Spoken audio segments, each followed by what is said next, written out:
राधा स्वामी जी, गुरु प्यारी सात संगत जी, आप सभी को प्यार भरी राधा स्वामी जी। संगत जी, जैसे कि हम सबको कहा जाता है कि हमें कभी भी किसी से कोई ईर्ष्या नहीं करनी चाहिए या फिर कभी भी अपने मन में ये नहीं लाना चाहिए कि इसके पास ये है और हमारे पास ऐसा नहीं है। कभी भी किसी को देखकर हमें अपने मन में जलन नहीं रखनी है, ना ही कोई किसी से दुश्मनी रखनी है। सबका भला करके हमें आगे बढ़ना चाहिए। किसी के बारे में गलत विचार हमारे मन में नहीं आने चाहिए। यह सब बाबा जी नामदान के समय भी सिखाते हैं। संगत जी, यह साखी भी एक ऐसे ही भाई की है जो कि सत्संगी नहीं था और उसे किसी को भी देखकर मन में बुरे विचार आ जाते थे। अगर वो किसी की तरक्की देखता था तो उनके बारे में ही सोचता था कि उसके पास ये है और मेरे पास नहीं है, और ऐसे ही पूरा पूरा दिन गुजार दिया करता था। संगत जी, यह भाई किसी भी स्त्री को देखता तो उसके मन में उसके प्रति गलत विचार आ जाते थे और फिर किसी के पास गाड़ी देख लेना, पैसा देख लेना, यही सब सोचने बैठ जाना कि ईश्वर ने इसे इतना दिया है, मुझे नहीं दिया। बस इन सब सोच विचारों में उस लगा रहता था, जिस वजह से उसका मन बहुत ही ज़्यादा शांत हो गया। किसी भी काम में उसका मन नहीं लगता था। ऐसे ही दिन भर दिन भाई सोच विचार ज़्यादा करने लगा और उसी में अपना समय व्यर्थ करने लगा, जिसकी वजह से ना उसका कोई काम हो रहा था, ना ही मतलब उसका घर चल पा रहा था, क्योंकि उसका मन बहुत ही ज़्यादा अशांत रहने लगा था। तो उसका मन किसी भी चीज़ में कैसे लगता, अगर भाई वो कोशिश भी करता तो भी इन सब से नहीं निकल पा रहा था।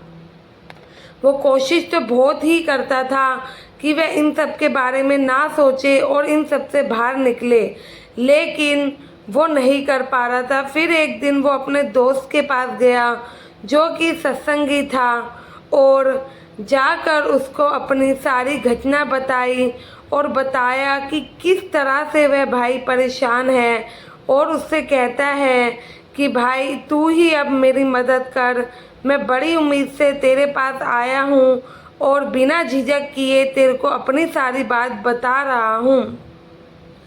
फिर जो इसका सत्संगी दोस्त था वो इस भाई को सत्संग लेकर जाता है। संगत जी, यह भाई जहाँ भी जाता था, जहाँ लोग ज़्यादा होते थे, ये उन्हीं को देख के इसके मन में गलत विचार आते थे। और आप लोगों को तो पता है कि सत्संग में किस तरह की भीड़ होती है। तो इस भाई के मन में गलत विचार लोगों के प्रति आने लगते थे। ऐसे ही सत्संग में यह गया, वहाँ पर इसने सत्संग सुना तो काफ़ी मतलब कि इसको थोड़ा अच्छा लगा, मन में इसके कम गलत विचार आए, लेकिन इसके मन में गलत विचार आए और इस भाई ने भी कोशिश करी कि इसका ध्यान सत्संग में लगे। और इसने बताया कि जब ये सत्संग में गया इसके मन को भी थोड़ा शांति हुई। फिर ऐसे ही फिर इस भाई का दोस्त इसे एक बार डेरे के भंडारे में लेकर जाता है। वहाँ पर ये लोग कुछ दिन एक्स्ट्रा रुक जाते हैं। और संगत जी, जैसे कि आपको तो ब्यास का माहौल पता ही है, वहाँ पे कोई भी जाता है तो आने का मन नहीं करता। तो वहाँ ये भाई जाता है तो इसकी जो भी प्रॉब्लम थी वो काफ़ी मतलब कि इसका ये सारा जो मन में गलत विचार आ रहे थे ये सब काफ़ी हद तक आना बंद हो जाते हैं और एक तरीके से ये इन सब चीज़ों को भूल जाता है। इसके मन में भी शांति आने लगती है और दिमाग भी इसका स्थिर होने लगता है। तो इस भाई को ब्यास में काफ़ी अच्छा लगता है। वो भाई अपने दोस्त का शुक्राना अदा करता है।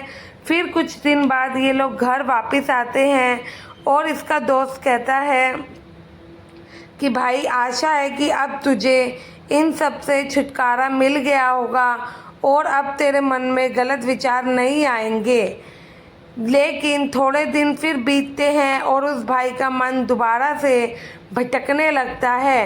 तो वह भाई ज़्यादा देर ना करते हुए अकेले ही ब्यास चले जाता है और अपने दोस्त को भी नहीं बताता है। वहाँ जाकर वो भाई नामदान ले लेता है।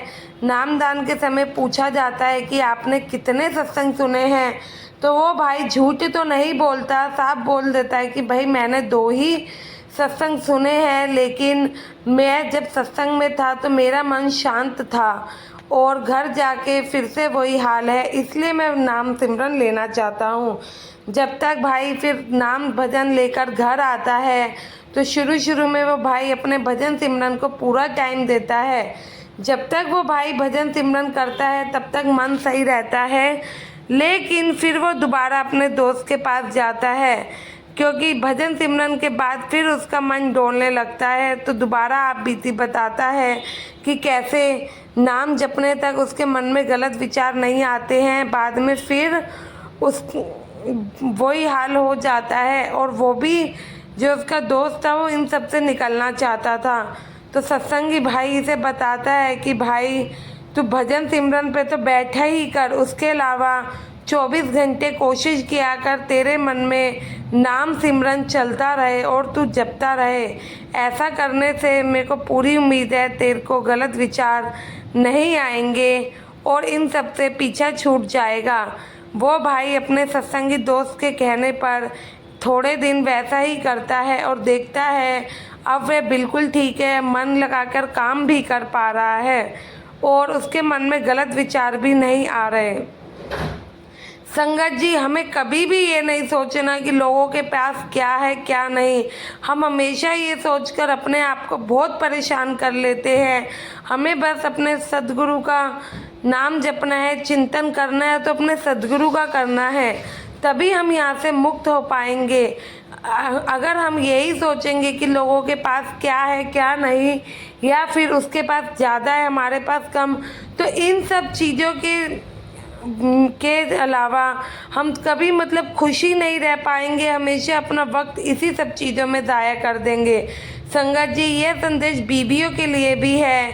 हमने देखा है बीवियां काफ़ी ये सोचती हैं कि उस बीवी के पास ऐसा है, मेरे घर में ऐसा नहीं है, जो कि बहुत गलत है। बहुत हम टाइम वेस्ट करते हैं, ना ही हम अपने भजन सिमरन को टाइम दे पाते हैं और ना ही हम अपनी ज़िंदगी में आगे बढ़ पाते हैं इन सब चीज़ों की वजह से। संगत जी, आशा है यह ताकि भी आपको आगे बढ़ने में मदद करेगी और इन सब चीज़ों से छुटकारा दिलाएगी। संगत जी, कमेंट में राधा स्वामी ज़रूर लिखें जी। चैनल को सब्सक्राइब करके अपने इस चैनल का हिस्सा ज़रूर बने जी। गुरु प्यारी साथ संगत जी, आप सभी को प्यार भरी राधा स्वामी जी।